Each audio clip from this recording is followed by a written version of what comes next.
Hello and welcome back to the Papi English podcast. This is the podcast that helps you learn English. My name is Sam and I am your English teacher. And in this podcast, we're going to be talking about the elections. Now, I don't know if you've noticed, but there are elections going on in America at the moment. And in this podcast, we're going to learn some key words and expressions to help you talk about the elections. Because let's admit it, there is a lot to talk about.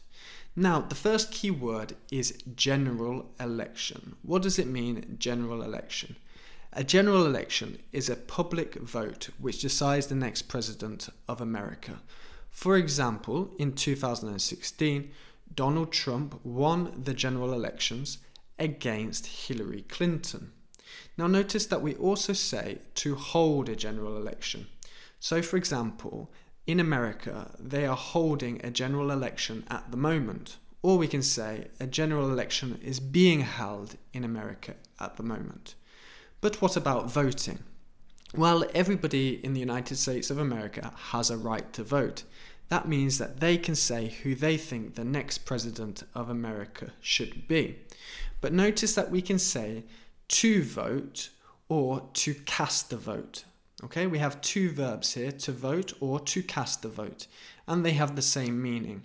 For example, in 2016, 138 million people voted, or we can say in 2016, 138 million people casted a vote. Another key word is turnout, and turnout is the total number of people who voted.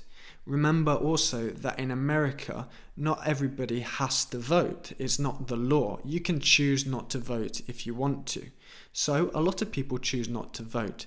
So the turnout in America in 2016 was 138 million people. That is the total people who voted, the total number of people who voted, the turnout. However, in 2020, the turnout is expected to be much bigger. When you vote in a general election, you choose a political party. Now, a political party is an organization that is trying to gain political power. For example, in America, there are two major political parties. There are the Democrat Party with the political leader Joe Biden, and there's the Republican Party with the political leader Donald Trump. Now, Donald Trump and Joe Biden are the political leaders, and during the election, they are referred to as candidates. So imagine if you're going for a job and you're interviewed, you are a candidate for the job. Joe Biden and Donald Trump are candidates to become president. Now, you might have also heard of the word ballot. Ballot is a system of voting in which you write your vote secretly on a piece of paper. This piece of paper is called a ballot paper, and you write it in secret in a secret place. This place is called a ballot booth, which is kind of like a small room with a curtain. Well, this can depend, but it's somewhere where nobody can see what you're writing. Once you have written your ballot paper with your vote, you put it in a ballot box. Now, this is a metal container, a bit like a post box, where your vote, your ballot paper, will be safe until it is counted later. So we've got a ballot, which is the system. We've got a ballot paper. We've got a ballot booth, the place, and we've got a ballot box. Ballot, ballot, ballot. You might have also heard of polls. Now, polls are kind of predictions of who will win the next presidency. And they tend to interview people by calling them, or they ask people who are leaving the voting centres, and they ask them kind of questions, including who did you vote for?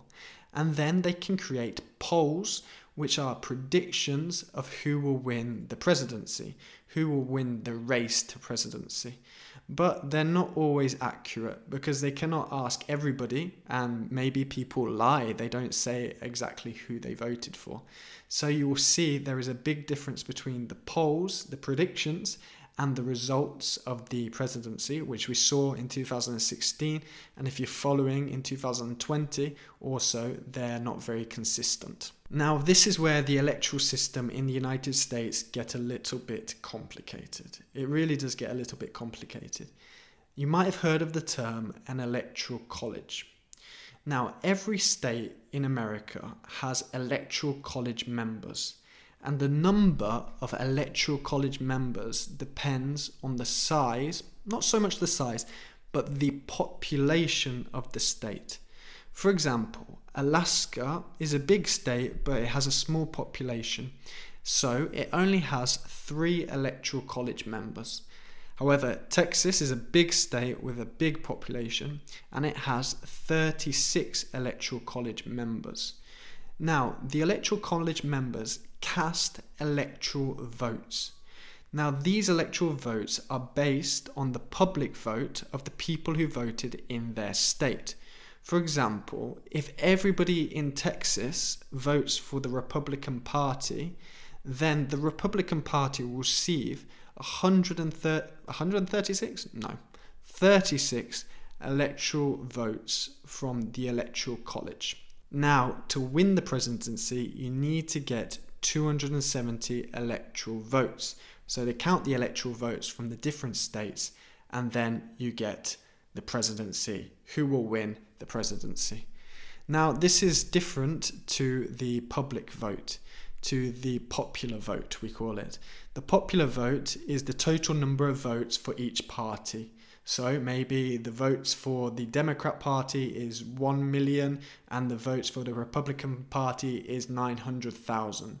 So you can say the Democratic Party won the popular vote. They got more votes in total.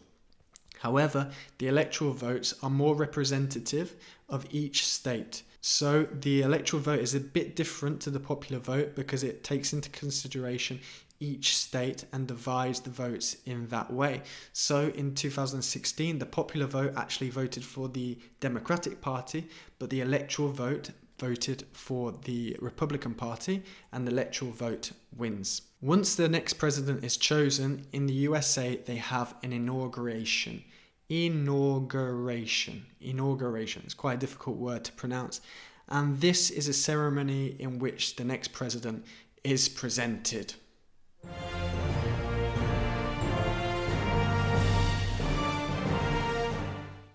Okay, and that is all of the key vocabulary and expressions that you need to know about the elections. This has been the Papi English podcast. Papi English, practice and perfection in English. And I'll see you guys in the next podcast.